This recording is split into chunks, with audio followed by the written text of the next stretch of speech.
What's up everyone, Forbidden S3 here, coming with you with an unboxing for a new battery for my S3. It is a Braille G30 battery that will be going on.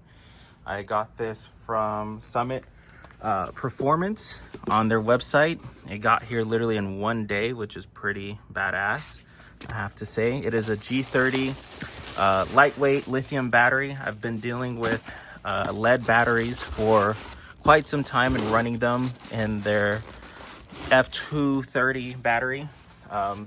It does decent, but in these summer conditions out here in Vegas, these batteries just don't really hold up to the heat that well.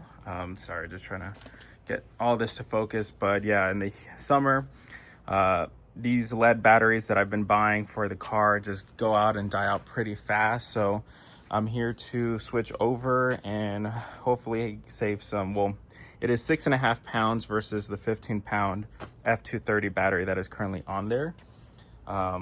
There's plenty of benefits to running a lithium battery aside from weight. That's kind of the reason why I went ahead and got one. But just trying to get this out of here, so I might have to just pause the video and get this out. So here it is right here.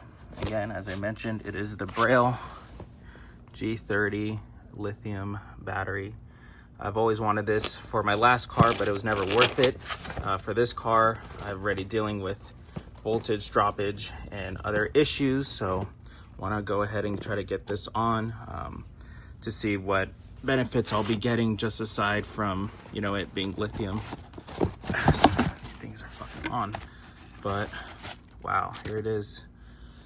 For this, I will be daily driving it, so hopefully won't have any issues with needing to keep it on a charger. But if not, if you're using this for racing, you will need this on a special charger that they sell.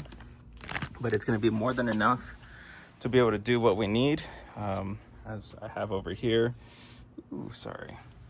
this F230 lightweight racing battery. It is just held down with some simple screws for right now until I can make a plate, but don't have any issues with it moving.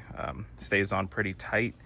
I do have the filter off for right now, just due to the fact that I ended up breaking the PCV when I was installing this giant intake. So because of that, it was causing some issues, but I will have it back on here shortly.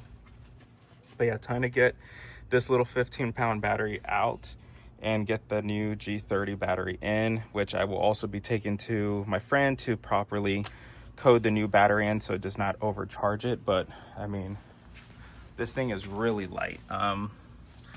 Honestly, like, look at that. Sorry, if I could get this thing to want to play with me properly. But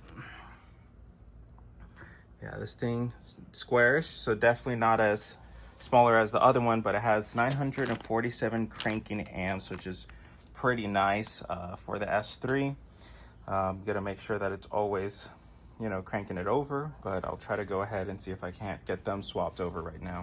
So I just wanted to get an up close of the battery and just show how light it is. With one hand, I can easily move it around. I definitely can't do that with the other 15-pound battery. Definitely weighs a lot more, so more of a struggle. I'll definitely try to show, but just to go show the lightness. And it does come with terminals, which is nice because most batteries do not come with terminals. You do have to buy your own. So at least with the other battery I have, I've had to go ahead and purchase it and wait a couple days for those to come in. So a nice little touch that you get when purchasing one of these Braille batteries. So we went ahead and got the terminals on. Super simple, just a nice little tightening on it while holding it, and I'm gonna go ahead and try to swap these bad boys out, but probably do a side-by-side comparison quickly. So got the other one off, and holy moly, is it way heavier. Honestly, I mean, this thing is pretty damn heavy compared to, literally, I mean, Jesus Christ. So yeah, you definitely are getting way better specifications with the other one. Again, 947 cold cranking amps, 230, so way different. Has a little bit more capacity on the amperage hours. This one is, I believe, 15, what it said on the website. It says 13 on there, but Honestly though, for daily driving says you won't really have an issue. It's if you're driving it every other day, you might want to use the charger, but yeah, I can't wait to swap these and put this over in the engine bay. All right, we're all plugged in and ready to go. Just have it on some simple screws holding it down. Gonna make a bracket for it soon, but trust me, it's not moving anywhere.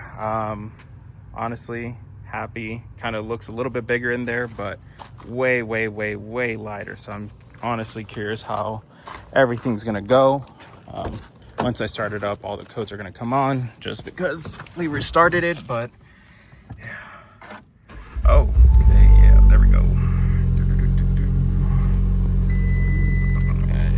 we go. Gotta do the system reset. So yeah, all is well. Car's accepted it, so no issues. And honestly, this turned on way smoother than my F230 battery. My F230 battery, regardless new or whatnot, was always giving me issues. So definitely much happier with the startup. But yeah, I'll be giving a review in the winter time, an update just to see how it's going and how it handles the Vegas winter. But truly happy and can't wait to see how it feels once I'm out there driving. But hope you guys been appreciating the content that I've been pushing out. I've definitely been trying my best with doing more and doing better, cooler reviews. But yeah guys, officially in, so can't wait to see how it all works out.